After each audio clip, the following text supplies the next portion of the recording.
For the first time in 30 years, the Healthy Hunger Free Kids Act enabled the U.S. Department of Agriculture to make significant changes to the school lunch program. This act was released by Michelle Obama in 2010, which enabled new food standards, increased program monitoring, and access to drinking water, school meal programs, and much more. Today, I'm going to talk about the impact the Healthy Hunger Free Kids Act has on kids in school and what I feel like the act could have done better to promote improved health in children. The Healthy Hunger Free Kids Act of 2010 implements several ideas and concepts that allow for students to live a healthier lifestyle. One thing that the Healthy Hunger Free Kids Act does specifically is promote new food standards for schools. According to the article entitled, "And Why Is That a Partisan Issue?" written by Cindy Kahm, the Michelle Obama Act of 2010 reduced portion sizes in meals and limits milk served to non-fat flavored milk or 1% white milk. Also, according to that article, it states that the mandated a minimum on fruit, vegetables, and whole grain servings, as well as it mandated a maximum of sodium, sugar, and fat content. The Healthy Hunger Free Kids Act also enables program monitoring along with an increased access to several items in school. According to the article written by Cindy Kahm, the Michelle Obama Act increases students' access to drinking water in schools and greatly increased the number of eligible children for school meal programs. Another thing that the act did was improve the recall procedures and provides more training to the school lunch staff. The Healthy Hunger Free Kids Act of 2010 had the right idea in getting children to consume healthier lunches in school. However, there are things the act could have tweaked to improve school lunches. One thing that the act does not take into consideration is that some individuals who are receiving the school lunches may be athletes and more active individuals, so their nutrition and caloric needs may vary depending from person to person. Athletes, especially during adolescence, need more food and calories to compensate for the energy they expend during physical activity.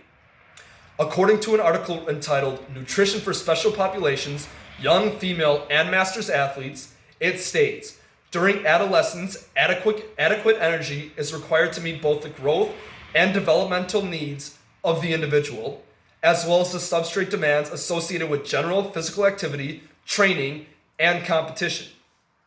It is also stated in that article that the energy expenditure associated with exercise commitments of adolescent athletes may vary substantially due to many factors. Hereby, an athlete may need a significantly higher amount of food depending on their training style.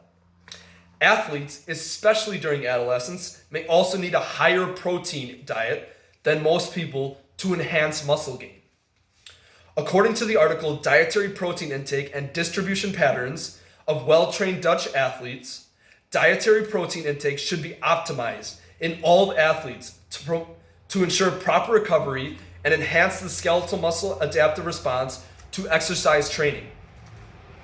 Also in that article stated that strength athletes should consume around 2.5 grams per kilogram per day, depending on their strength goals and weight.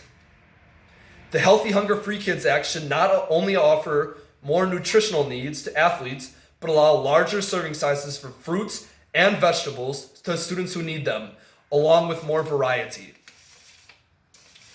The serving size for the new MyPlate guidelines offers students very small portions, which may not be enough for students trying to excel in school and to get through the day.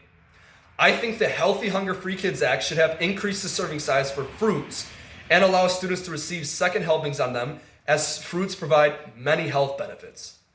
Fruits provide several health benefits, including lowering the risk for certain diseases, providing energy, focus, which will help students get through school, cardiovascular health, and much more. Is the small serving size provided in the Healthy Hunger Act really enough for the kids? According to an article written by David Shart entitled "Fruit with Benefits, a Tart Cherry a Day," it is stated, "Those who consume more servings of fruit have a lower risk of heart disease, which is the leading cause of death in America, and are less likely to have a stroke. The act should also allow students to have a larger serving size of vegetables and allow students to receive second helpings on them. Vegetables too provide many of the same health benefits that fruits have, which may lead to better long-term health and improved focus and performance in school. They are also very low in calories, so more servings can be eaten and provide enough energy. This is why I believe more second helpings on vegetables should be provided to students in school. It is stated in a peer-reviewed article entitled "Add Color to Your Diet for Good Nutrition" that phytochemicals and phytonutrients are beneficial substances produced by plants. People who eat diets rich in phytonutrients have lower rates of heart disease and cancer, which are the two leading causes of death in the United States.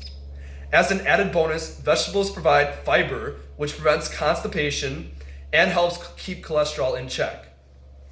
The Healthy Hunger Free Kids Act promotes several great ideas and concepts that enable students in school to eat a healthier lunch.